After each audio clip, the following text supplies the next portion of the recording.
자, 우리 박진희 부장님 모셨습니다. 어서 오십시오. 네, 안녕하세요. 네, 반갑습니다. 네, 어떻게 보세요? 미치 뭘 추적에 또 서로 봐. 공유하고 뭘 어떻게 언제 봐. 어디서나 이렇게 확인하고. 에이. 판도라의 상자는 여는 게 아니에요.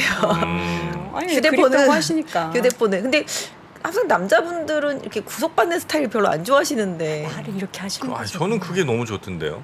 아, 구속받는 거. 네. 자, 그럼 앞으로 구속해 드릴게요. 누가 나를 구속해? 저희 이제 우리 시청자분들 지금 계신 분들이랑 저랑 박진희 부장님이랑 네. 충분히 구속해 드릴게요. 어디 한번 돌아다녀 보세요. 구속하면 보세요. 여러분들 앞으로 모든 일거수일투족 정프로님의 네. 모든 것들을 보시는 분들은 제보해 주시기 바랍니다. 아유, 고맙습니다. 자, 이어서 오늘 시장 봐야죠. 이야기. 네. 시장이 좀 안 좋았어요. 저희 좀 웃기는 했는데 시장은 좀 많이 안 좋았습니다. 네. 화요일 날은 대체로 오르는 게 그래 좋았었는데 오늘은 조금 시장 많이 안 좋았었습니다. 뭐 사실 장 초반에는 좀 괜찮았었는데 일본 시장 급락하고 일본 이제 BOJ 열리고 난 뒤부터 시장 급락하기 시작했고요. 중국 시장도 좀 많이 하락하는 모습이 나타났습니다. 지금 시장 고객 예탁금 46조도 깨져 있고요. 이게 좋았을 땐 70조까지 갔었었는데 지금 45조대까지 내려와 있습니다. 상당히 시장 지금 안 좋은 상태고 그 많은 돈들은 다 지금 은행의 고금리 예금으로 가 있는 상태이긴 한데 전체적으로 또 12월 달 되다 보니까 지금 관망세가 많이 짙습니다. 특히 이제 외국인 투자자들 시장 상당히 좀 관망하고 있고요. 늘 그래 왔었습니다. 한 12월 중순 넘어가면 항상 이래 왔었는데 그런 상태 속에서 좀 시장이 좀 악재를 좀 많이 반영하고 있는 모습인 것 같습니다. 그래서 전체적으로 외국인 관망, 매도 속에서 국내 기관 투자자들도 좀 많이 관망세를 보이고 있고요. 아직까지 금투세, 대주주 양도세 한도 이런 부분들 결정이 안 났기 때문에 좀 약간 의심의 눈초리로 보고 있는 개인 투자자들 중에서 좀 큰 손들도 일정 부분 좀 매도가 있다 그래요. 최근에 보면 이제 일부 개별 종목 같은 경우 좀 많이 하락하는 모습도 나타나고 그다음에 또 특히 이제 개인 투자자분들 중에서 이제 올해 크게 돈을 많이 버신 분들 대부분 2차 전지 쪽에 투자를 많이 하셨었기 때문에 2차 전지 섹터 쪽들도 좀 개인들 좀 큰 물량들도 좀 일부 나오고 있다고 좀 알려지고 있습니다. 올해 좀 번 분들이 그래 좀 있긴 있는 모양이죠. 번 분들은 다 이제 2차 전지로 많이 벌으셨어요. 2차 전지로. 네. 그래서 그렇다 보니까 그쪽에서 좀 매물이 나오고 있다고 하는 얘기들이 좀 들리고 있습니다. 그래서 네. 지금 이 금투세 관련된 게 좀 자꾸 협상 시한을 넘기잖아요. 그쵸. 그래서 이 부분이 빨리 결정이 되어야지만 조금 시장에 다소나마 심리적인 조금 안정감을 줄 수 있을 것 같고 전반적으로 좀 중국과 관련되는 종목들도 최근에 좀 많이 올랐었는데 지난주에도 중국 관련 리오프닝 관련주들 이런 얘기 해드렸습니다만은 중국 관련주들이 원래 좀 강했어요. 어제도 강했고 오늘도 초반까지는 강했는데 전체적으로 이제 시장이 빠지다 보니까 좀 연동하는 모습들이 좀 나타났고요. 시장 자체는 오늘 아시아권 시장 전체적으로 좀 혼돈의 마감이었다. 어제 미국 시장 같은 경우도 경기 침체에 대한 우려감, 기업 실적에 대한 우려감 이런 부분들이 지금 계속 억누르고 있잖아요. 네. 그런 상태 속에서 오늘 또 이제 일본의 금리의 변화에 대한 우려감 이런 부분들이 좀 시장을 네. 많이 크게 좀 짓눌렀던 하루였다 네. 말씀드릴 수 있을 것 같습니다. 거래량 같은 건 좀 오늘 평소 정도 수준 나왔나요? 좀 많이 안 나오고. 많이 침체 분위기죠. 지금. 거래량도? 거래량, 거래 대금, 그다음에 예탁금 수준까지도 전체적으로 많이 좀 상태가 조금 안 좋은 상태가 안 좋습니다. 네.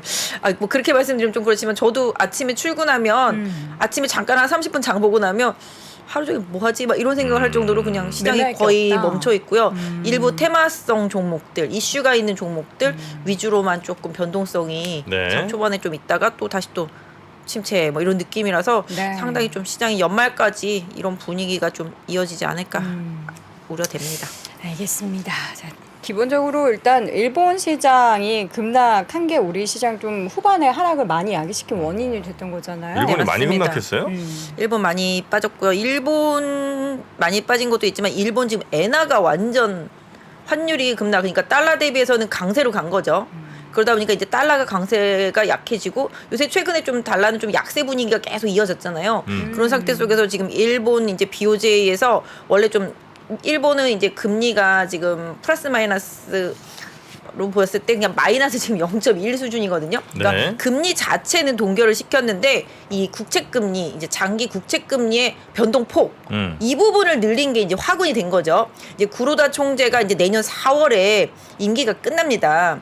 그러다 보니까 다음에 올 다른 총재한테 부담을 주지 않기 위해서 지금의 이런 행동을 했다. 그러니까 지금 플러스 마이너스 0.25가 변동폭인데 네. 이걸 플러스 마이너스 0.5까지 변동폭을 늘려놓으니까 올린 것도 아닌데 일단 시장은 요 액션이 내년 4월에 임기가 끝나기 전에 금리를 올릴 거다. 다음 후임자한테 부담을 주지 않기 위해서 그렇게 좀 시장을 인식한 거죠. 그러다 보니까 맨날 이렇게 요만한 변동폭에 있던 일본의 정책금리가 장기 정책금리가 이렇게 늘어나니까 역시 일본도 엔저에서 좀 탈피하기 위해서 뭔가 좀, 왜냐하면 엔저 상태면은 일본 국민들 입장에서 봤을 때는 엔화 가치가 약하다라는 것은 상당히 모든 부분에 있어서 부담이 되잖아요. 그러다 보니까 그거를 조금 바꿔주기 위해서 정책 금리를 좀 변화시키지 않겠냐 해서 내년 4월 전에, 그러다 보니까 갑자기 엔화가 이제 달러 대비해서 가치가 뛰어오르고 달러 약해지고 오늘 우리나라 원달러 환율도 상당히 급락했거든요. 지금 보니까 네. 1280원 네, 13원 넘게 하락을 했습니다. 그래서 같은 방향을 좀 타고 있는 상태인데요. 그러다 보니까 좀 달러 약세, 또 특히 이제 뭐 미국은 어느 정도 이제 금리가 전반적으로 이제 올라 있고 반영이 돼 있는 상태 속에서 뭐 달러 강세가 강했던 부분들이 최근에 조금씩 완화되고 있던 상태 속에서 지금 이제 일본 BOJ의 이런 행동이 앞으로 이제 금리를 조절해서 올릴 것 같은 그런 뉘앙스로 좀 받아들여지면서 시장이 좀 화들짝 놀랐는데, 뭐 오늘 나온 얘기들 보시면 아시겠지만 그동안 엔화 캐리 트레이딩을 했던 자금들이 빠르게 일본으로 복귀할 것이다. 이 우려감이 상당히 컸다고 그래요. 그러니까 이런 거죠. 저금리의 엔화를 이제 빌려서 고금리의 해외 자산이나 상품에 투자해서 어느 정도 차익을 먹는 트레이딩을 했던 자금들이 빠르게 그 물건을 청산하고 일본이 금리 올리기 전에 복귀할 것이다라는 이런 우려감인 거죠. 그래서 이거를 지적한 뭐 전문가분들도 있고, 반대로 아니다. 그동안 다른 국가들도 코로나 시대 때 상당 기간 저금리를 유지했었기 때문에 엔캐리 자금들이 그렇게 강하게 많이 스며 있지 않았기 때문에 뭐 돌아오더라도 충격이 크지는 않을 것이다. 뭐 이렇게 얘기하는 쪽들도 있습니다. 그래서 전체적으로 이 엔캐리 자금이 얼마나 해외 곳곳에 고금리 상품에 투자되어 있는지, 상품 자산이라든지 뭐 주식도 마찬가지가 되고 채권도 마찬가지가 되겠고요.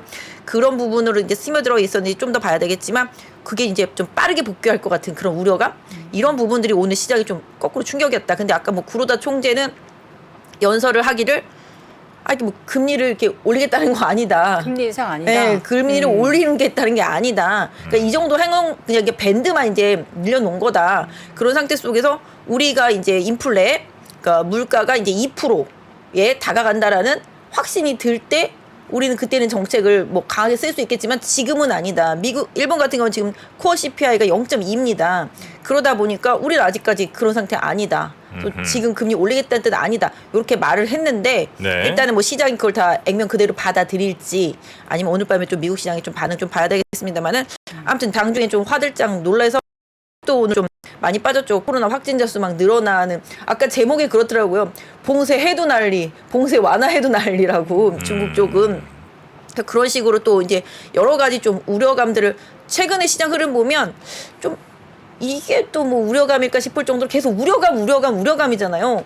요새 나오는 이슈나 리포트를 보면 어디 무서워서 주식 하겠나 싶을 정도로다가 되게 강한 발언들이 많이 나오고 있거든요. 네. 좀 이렇게 일부러 또 압박하는 그런 발언들이 나오기도 하겠습니다만은, 궁극적으로 좀 시장이 연말에 들어서면서부터 거래량도 적고 눈치 장세가 상당히 좀 심각한 상태 속에서 뭐 해외발 악재 이슈 이런 부분들이 더 시장에서 좀 민감하게 오늘 좀 작용을 했다라고 보실 수가 있겠습니다. 네. 이 범위를 올린 건 뭐 일본 신문에서도 그렇고 우리나라 보도된 내용도 그렇고 사실상 금리 인상이라고 다들 인식하는데, 그 총리만 인상한 거 아니다라고 얘기하는 게 뭐 어떤 의미인 거예요? 그러니까 이게? 아까 말씀드렸던 대로 4월에 자기 임기가 바뀌니까 네. 다른 사람이 왔을 때 자기가 뭔가 정책을 좀 변화시켜 놓고 가야 그 뒤에 오는 사람들이 부담이 적잖아요. 그러다 보니까 밴드를 넓혀 놓다 보니까 사람들은 이거 실질적으로 인상으로 받아들인 거죠. 왜냐하면 일본이 상당 기간 초저금리를 유지했었는데 밴드를 이렇게 좁게 가져가던 밴드를 넓혀 놓으니까. 근데 사실 플러스 마이너스 0.5면 밑으로도 벌려져 있는 건데, 사람들은 상단으로 벌린 것만 지금 생각을 하는 위를 거잖아요. 본 거죠? 네, 그래서 일단은 그래서 4월 달에 임기 만료되기 전에 이제 금리를 올리려고 하는 시동을 거는 게 아니냐, 이런 식으로 좀 받아들인 거죠. 근데 본인이 아니라고 말을 했거든요. 그래서 아까 좀 그 발언하고 나서 나스닥 선물이 조금 진정되긴 했었는데, 네. 오늘 밤에 좀 실질적인 미국 흐름을 봐야 되겠습니다. 왜냐하면 달러 대비해서 상당히 지금 엔화가 튀어오르고 달러가 더 약해지면서 우리도 지금 원화 강세가 딱 나타나고 있기 때문에 이런 부분들이 미국 시장에서 어떤 반응으로 나올지 오늘 저녁 좀 지켜봐야 될 것 같습니다. 일단은 우리 시장 하락하게 만들었고 환율 시장에 있어서 엔화와 또 우리나라 원화 가치도 또 올라가게 만드는 네. 원인이 됐는데 이게 좀 추가적으로 뭔가 또 시장에 부정적인 혹은 뭐 긍정적인 영향을 좀 나눠서 보자면 부정적인 게 더 많은 건가요? 지금 시장에서는 아까 말씀드린 대로 완전히 초장기 저금리였었던 일본이? 아시잖아요. 마이너스 금리를 추구하고 있는 일본이 밴드 상단도 뭐 그렇고 하단도 그렇지만 이렇게 밴드를 넓혀놨다라는 것 자체에 시장이 조금 뭐지? 뭐 이렇게 생각을 했던 것 같고 그다음에 아까 말씀드렸던 대로 이 일본 그 엔화 캐리 자금 이게 좀 전 세계적으로 스며 있었는데 이게 혹시 빨리 본국으로 돌아갈 때 금리 인상 전에 돌아갈 때 다른 자산들 투자했던 것들을 빨리 청산할까봐 그 충격에 대한 우려감이 좀 컸던 거죠. 그러니까 솔직히 아직 거북인지 자란지 안 봤는데 소뚜껑만 보고 이거 거북이야 자라야 뭐 이렇게 생각하는 걸 수도 있긴 한데 시장이 그만큼 지금 외적으로 다가오는 작은 충격에도 민감할 만큼 경기 침체에 대한 우려감, 기업 실적에 대한 우려감 이런 부분들이 시장을 되게 억누르고 있거든요. 그러니까 솔직히 어떤 면에서 보면 지금 주식하는 사람 뭐 정신 나간 사람이라고 생각할 정도로 지금 시장은 되게 막 미래에 암울한 예상을 계속 하고 있잖아요. 기업 실적 뭐 뻔히 안 좋은데 주식한다는 것 자체에 대해서 되게 우려를 하시는 시각들도 사실 많아요. 근데 또 긍정적으로 보는 사람들은 지금 그게 다 또 선반영이 되고 있기 때문에 오히려 그 미래에 우려하는 뭐 1분기, 2분기 그때 가서는 오히려 시장은 그거를 두려워하지 않을 거다라고 생각하시는 분들도 있고 반대로 아직 시장은 충격 먹지도 않았다. 뭐 실질적으로 4분기 실적이 다가오는 뭐 1분기 또 1분기 실적이 다가오는 2분기 이때 더 큰 충격이 올 수도 있다. 그분들이 훨씬 많은 거죠. 그러니까 거래량 적고 뭐 그렇겠죠, 그죠? 사는 그렇게 사람도 생각하시는 분들이 상당히 지금 많은 네. 상태고 아까 말씀드렸던 대로 경기 우려감이 있다 보니까 지금 뭐 은행에 정기예금 넣어놓으면 5%대 금리를 주니 그쪽으로 다 지금 시장 자금이 몰려갔거든요. 그래서 지금 통화량 자체가 많이 줄었어요. 시장의 통화량 자체가 많이 줄고 그 줄어든 만큼 다 은행의 안전자산에 들어가 있어요. 왜냐하면 최근에 배당주도 많이 얘기하지만 배당주 보통 3, 4%, 5% 뭐 아주 많이 주는 데는 뭐 실질적으로 봤을 때 지금 주가랑 비교해봐서 뭐 7% 이상 되는 데들도 많이 있습니다만은 은행에 그냥 넣어놔도 5%인데 굳이 배당주를 사서 배당락을 먹고 불확실한 리스크에 투자할 필요가 뭐가 있겠어? 라고 생각하는 투자자들이 지금 많아졌다라는 거죠. 네, 그래서 네, 그런 네. 부분들이 시장의 참여를 더 뒤로 미루게 하고 뭐 이런 원인이고 뭐 시장 자체가 좀 많이 힘들어하는 원인이 되고 있습니다. 네. 좋습니다. 자, 이제 우리 업종들 하나씩 좀 살펴볼까요? 네. 어디부터 네. 좀 보면 좋을까요? 오늘 그 N 저가 관련 이제 빠지고 N 그쪽으로 가면서 시장이 좀 되게 이게 옛날 생각인 것 같은데 옛날에 일본이랑 우리나라랑 자동차로 경쟁할 때 엔화가 약하면 우리나라 자동차가 해외에서 덜 팔린다라고 생각하는 시각들. 왜냐하면 경쟁 관계였다라고 생각하는 시각들이 있었잖아요. 엔화가 강하면 엔화가 강하면 일본 차가 비싸지 않겠습니까? 네. 근데 엔화가 약하면 일본 차가 싸니까 우리나라 자동차가 피해를 본다라는 그런 옛날 생각들, 인식들. 예, 예. 그런 인식이 오늘도 약간 좀 비슷하게 나타난 게 자동차 부품주가 갑자기 이제 좀 튀어오르는 현상?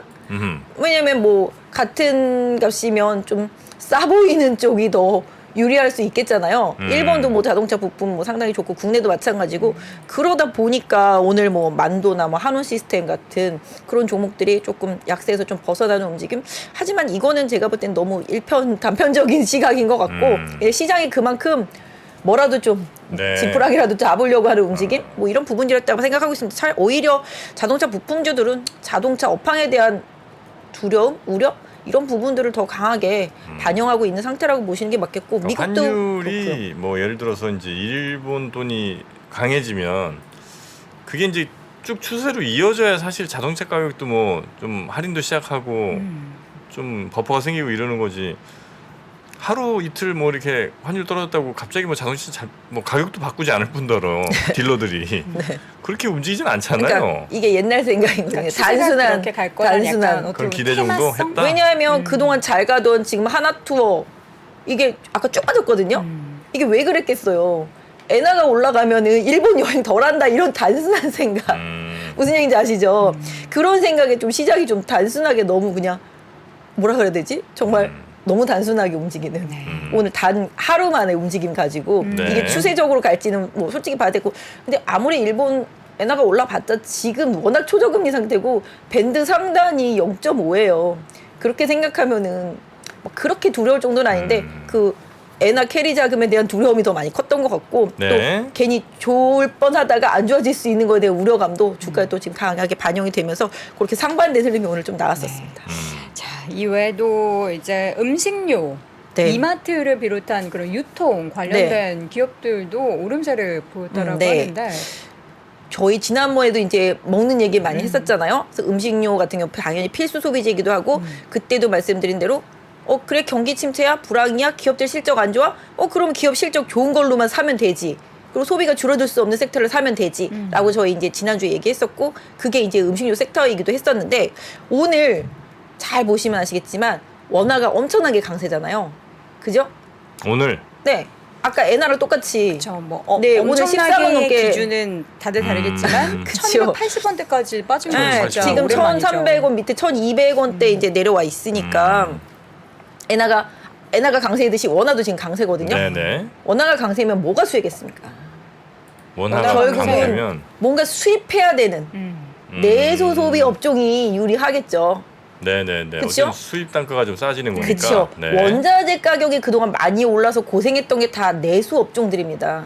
그렇게 되면 원화가 가치가 올라가면 당연히 수입 단가가 내려가겠죠. 그죠? 무슨 얘기 아시죠? 네네. 그러다 보니 그것 때문에 고생했던 내수 소비 업종 요런 쪽들 그러니까 자국의 화폐 가치가 강하면 내수 소비에서 좀 당연히 수혜를 볼 수밖에 없습니다. 뭐 명품도 마찬가지잖아요. 옛날에 뭐 한 200만 원 주고 살 수 있었던 거, 나 이제 180만 원이면 살 수 있어. 뭐 이런 느낌이 되는 거잖아요. 원화가 아니에요. 강세면? 아니에요. 왜냐하면 안 내려요 가격을. 계속 올리긴 합니다. 네, 뭐 그 환율 상관없이 그쪽에서 이제 뭐 유로화나 달러가 오를 때는 기통차게 다음날 바로 반영을 하고 뭐 맞아요. 금방 반영하는데 요새는 내려갔다고 진짜 해서 뭐 명품들은 절대 가격을 안 내리죠. 내리지 않죠. 자고 나면 계속 오르잖아요. 네. 뭐 환율이랑 전혀 상관이 없는 것 같긴 하더라고요. 근데 어쨌든 간에 그거는 그냥 그렇고 이건 비율을 말씀드리는 그럼 거고. 오늘 자동차나 음식료 올랐던 건 뭐 펀더멘탈적으로 좋아서 이런 장세가 나타나는 게 아니라 환율 움직임에 다 영향을 받은 거예요 단기적으로? 일단은 지금 그런 움직임. 근데 제가 봤을 때는 음식료는 꾸준히 올랐었고요. 맞아요. 왜냐하면 이건 필수 소비재이기도 하지만 그 기업들의 실적이 워낙 좋았어요. 그때도 뭐 삼양식품, 오리온, 롯데칠성 말씀드렸습니다만은 이쪽이 지금 좋은 상태예요. 실적도 네, 네. 좋고 상황 자체가 좋아요. 그런데다가 지금 이제 환율 수혜까지 보니까 이제 원자재에 대한 원가 부담이 또 줄어들면 그게 또 영업이익으로 반영되잖아요. 마진폭이 늘어나니까 그런 부분들이 좀 영향을 줬고요. 시장 변동성에 있어서도 그러다 보니까 또 뭐 그동안 좀 못 갔었던 뭐 마트류들 같은 경우는 뭐 영업 하는 날짜 저희 지난번에도 말씀드렸지만 그쵸. 지방자치단체 어디더라? 어디는 지금 일단 평일날로 변경하려고 뭐 한다는 얘기들도 나오고 있습니다. 그래서 그런 부분들, 그다음 또 소비에 대한 부분들, 또 이마트 같은 경우는 특히 최근에 외국인 기관 계속 사고 있거든요.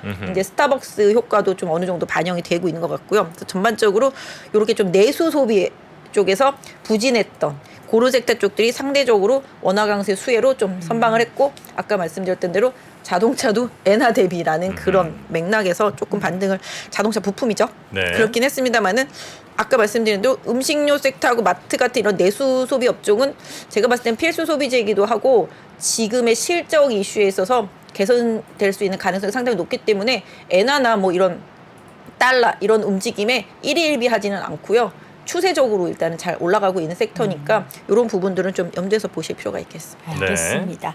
자, 이외에도 요즘에 이제 코로나 봉쇄 완화 우리나라도 그렇고 전 세계적으로 그러면서 미용 관련해서 뭐 화장품 기기 이런 쪽이 계속 좋잖아요. 오늘도 좀 강하게 움직였나요? 그렇죠. 저희 지난번에 울세라 얘기하다가 갔는데 이런 쪽들이 워낙 강해요 지금. 네, 필러나 보톡스나 임플란트 이런 쪽들이 분명히 강하고 뭐 오늘 보니까 홍콩 같은 경우는 완전 사회적 거리두기 해제. 네.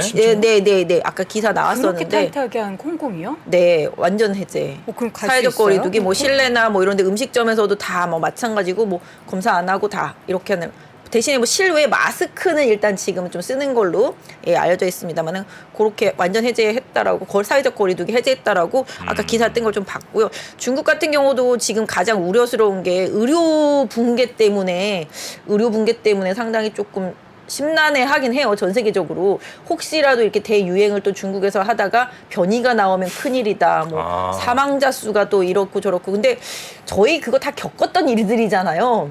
저희도 뭐 약국에 줄 섰고 그죠? 마스크 없었고 뭐 진단키트 뭐 대란 나고 그다음에 난리 났었잖아요. 그렇다시피 중국도 우리가 지나온 그 뒤안길을 걷고 있기 때문에 뭐 얼마나 더 심각하게 시장에서 받아들일지 모르겠습니다만은 제가 생각할 때는 중국의 지금 이 봉쇄 완화, 규제 완화 이 부분은 다시 돌아갈 수는 없어요. 일단은 해제했기 때문에 이 상태대로 갈 거고 그 안에서 얼마나 좀 잘 큰 피해 없이 잘 정리가 될 것이냐가 중요하고요. 일단은 뭐 사회적 거리두기 뭐부터 시작해서 모든 규제가 중국에서는 완화되고 있는 상황이기 때문에 결국은 이쪽에 초점을 맞추는 게 좋고 국내에서도 마찬가지가 되겠습니다. 그래서 뭐 이런 미용 뷰티 섹터, 뭐 화장품 면세 이런 쪽들은 이미 바닥을 친 섹터이기 때문에 돌아갈 곳이 없어요, 더 이상. 그렇기 때문에 시장이 자꾸 이런 쪽에서 자꾸 답을 찾으려고 하는 거죠. 왜냐하면 좋아져봤자 얼마나 좋아지겠냐를 생각을 하겠지만 결국은 좋아질 것이다라는 거잖아요. 네. 뭐 조금 좋아지든 많이 좋아지든 차이는 있겠습니다만은 좋아는 진다라는 그런 생각이 좀 시장에서 이런 쪽들 좀 움직이고 있고 최근에 뭐 콘텐츠나 웹툰 이런 쪽들도 상당히 많이 올랐어요. 뭐 CJ ENM도 그렇고 뭐 아시다시피 뭐 키다리 스튜디오 뭐 미스터 블루 뭐 다 이런 욕들 많이 올랐거든요. 최근에 뭐 엔터주들도 좀 강하다가 오늘은 좀 조정 받았습니다만은 이쪽도 결국은 좋아지는 섹터라고 보신다라면 지금의 엔화 오늘 이슈로 인해서 조정받았던 리오프닝 섹터, 규제 완화 섹터 같은 경우는 유심히 계속 좀 보실 필요가 있는 섹터가 아닌가 싶습니다. 홍콩 여행이 풀렸네요 이번 주에. 아, 그래요? 네, 이제 외국인들이 입국했을 때 그 격리를 네네. 뭐 며칠 동안 호텔에서 하고 그랬잖아요. 그게 완전 없어졌대요. 네네. 편하게 그냥 가서 예, 놀다 뭐 와도 마스크는 된다. 쓰고 뭐 네. 그렇겠지만 원래 굉장히 타이트하게 그쵸. 격리해서 맞아요. 좀 어려웠는데 이번 주부터 풀어서 제가 지금 방금 또 비행기 편을 찾아봤더니 한 뭐 약간 뭐 비싼 편이긴 한데 5, 60만 원대 국내에도 이코노미가? 갈만하네요. 네네. 그 정도면은 뭐 엄청 예전에 일본 처음에 오픈했을 때보다는 괜찮은 거잖아요. 그러네요. 아니 근데 이거 중국에서 네. 그 다시 리오프닝이 된다 한들 네. 우리나라 화장품이라든지 뭐 이게 경쟁력이 좀 있습니까? 그러니까 왜 그런 한참 했던 얘기가 맞아요. 그 이제 그쵸. 더 이상은 이제 중국의 뭐 설령 우리가 지금 뭐 한한령 이런 게 문제가 아니고 중국 내 저가는 그냥 중국 내 브랜드로 가고 네. 고가는 이제 유럽 브랜드로 간다. 네, 그래서 네. 우리 브랜드가 뭔가 이렇게 좀 공략하기가 매우 어려운 상황이 된 것 네. 같다. 맞아요. 이 얘기는 좀 많았잖아요. 네, 맞아요. 그래서 지금 리오프닝 된다고 우리 화장품이 뭐 좋아질 게 그렇게 있나? 많이 철수했잖아요. 예. 구조조정도 했잖아요. 예. 비용을 확 줄여놨어요. 그래서 비용이 전반적으로 절감이 됐다. 네, 비용을 줄여놨고 많이 철수를 했어요.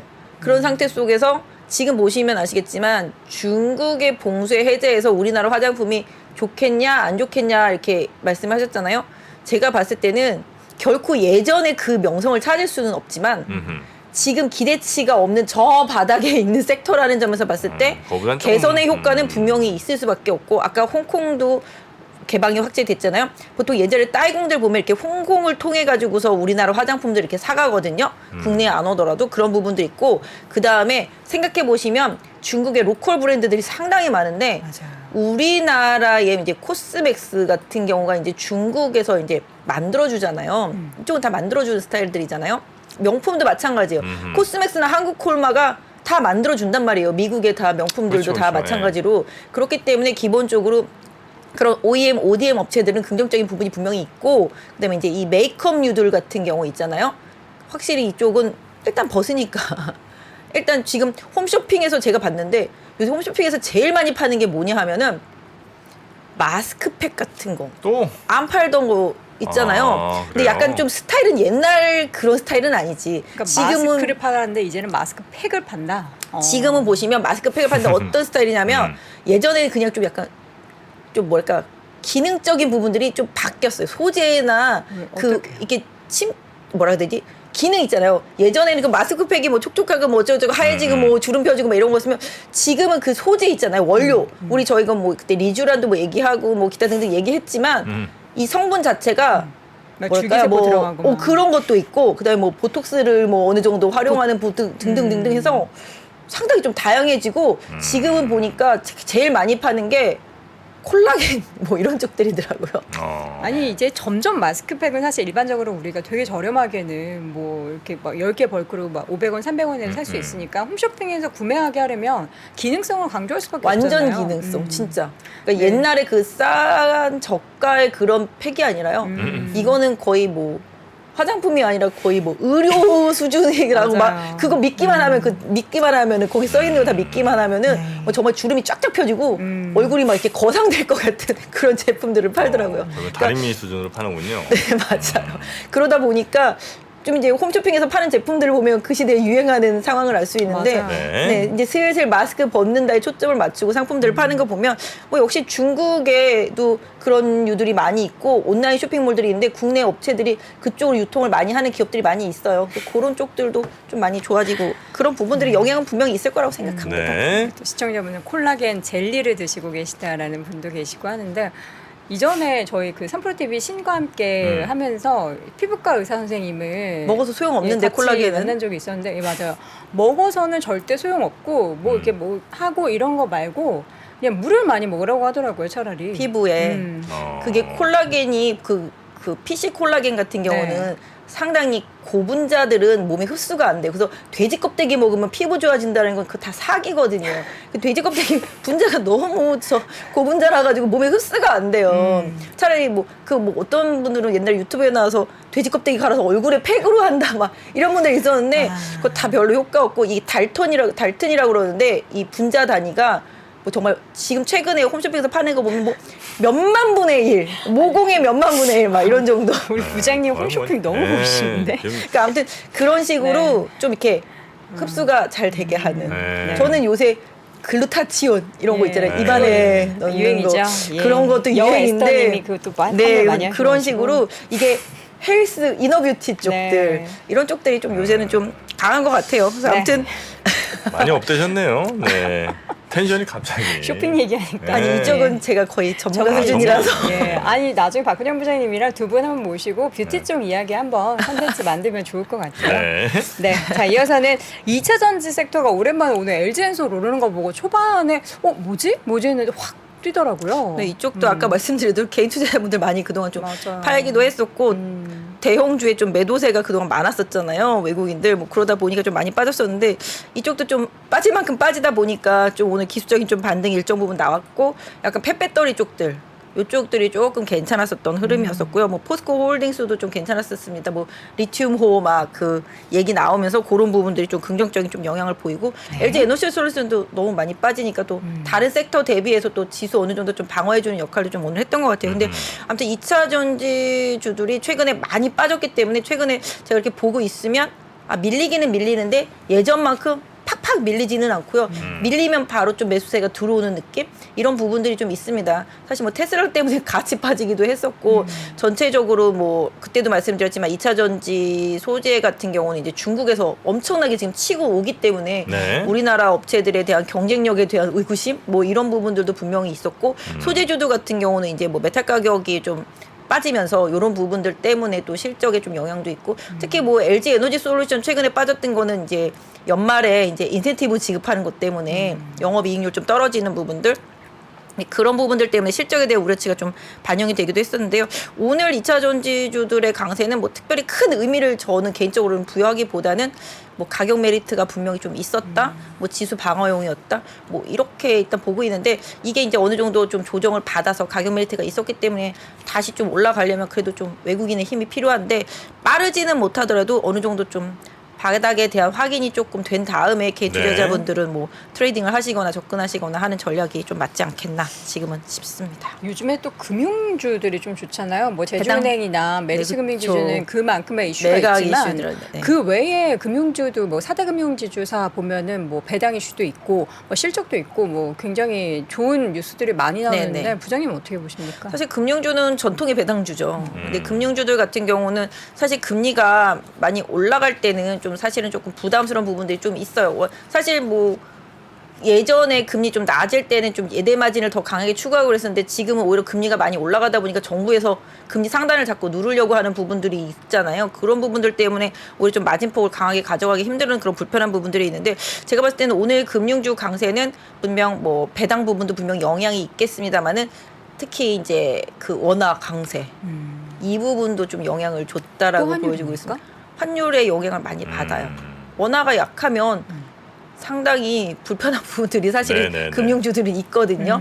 사실 해외에서 차입해 오더라도 네. 불편한 부분들이 분명히 있잖아요. 그리고 뭐 가지고 있는 뭐 자산들도 그렇고 그런 부분들 때문에 오히려 조금 원화가 강세일 때는 금융주한테는 다소 좀 유리한 부분들. 근데 오늘 상승은 그 부분 살짝 플러스에 뭐 배당 플러스 이런 부분들이 조금 있었다라고 보실 수 있을 것 네, 같아요. 알겠습니다. 증권주도 같이 오르는 거는 증권주들요? 네. 사실 증권주들 오르는 거는 그것도 약간 애매해요. 지금 실적도 은행도 안 그렇고 좋다는데. 증권도 그렇고 안 좋잖아요. 사실 지금 뭐 은행은 안 좋지는 않은데 요새 은행들 보면은 희망퇴직 많이 하더라고요. 증권도 지금 계속 구조조정해요. 네. 저희도 지점을 몇 개 없애고 그 다음에 다른 증권사들도 좀 많이 없애고 네. 뭐 하여튼 뭐 증권사는 뭐 50몇 개 지점 중에서 10몇 개 없앤다고 하는 데도 있고 그다음에 일부 중소형 증권사들은 뭐 매물로도 많이 나와 있고 그 PF 문제 때문에 불편한 부분들이 생긴 부분들이 분명히 있고 그래서 구조조정이 지금 계속 되고는 있습니다. 그래서 기본적으로 증권업 같은 경우도 상당히 그렇죠. 거의 대부분 저희 회사를 봤을 때 한 상위 한 30개 정도 지점 빼놓고 나면 적자인 지점이 거의 대부분이거든요. 시장의 거래량이나 뭐 거래 대금 이런 부분에 증권사들은 영향을 많이 받을 수밖에 없거든요. 근데 뭐 오늘 오른 부분은 아까 뭐 일부 그런 매각 관련이라든지 구조조정 관련 뭐 이런 이슈 뭐 메리츠 같은 경우도 최근에 뭐 그런 이슈들도 있었습니다만은 그런 부분들이 조금 작용했을 수도 있긴 한데 기본적으로 뭐 실적이 좋아서 오른 거는 결코 아니다. 이렇게 보시는 게 지금 그쪽은 맞다라고 보시면 좋을 것 같아요. 알겠습니다. 우리 박진희 부장님과 함께 오늘 시장 쭉 한번 살펴봤고요. 오늘 하여튼 환율이 굉장히 많이 영향을 우리 시장에 좀 네. 영향을 미친 것 같다는 생각이 좀 듭니다. 자, 우리 유한타증권의 박진희 부장님 여기서 보내드리고요. 또 ETF 아저씨 모시도록 하겠습니다. 박진희 네. 부장님 대단히 고생 많으셨습니다. 네, 감사합니다. 고맙습니다. 네.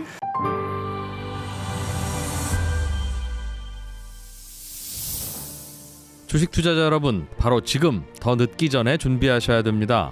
2023년이 코앞으로 다가온 지금, 1분 1초가 아까운 지금, 그래서 망설이지 말고 시작해야 하는 지금, 아직 늦지 않았습니다. 반도체, 2차 전지, 인터넷부터 자동차, 바이오까지 2022년에 놓쳤던 투자 흐름을 한 번에 따라잡고 2023년의 기회를 이번엔 절대 놓치지 마세요. 3프로TV 2023 베스트 투자 전략 12월 31일 다시 없을 혜택이 종료됩니다.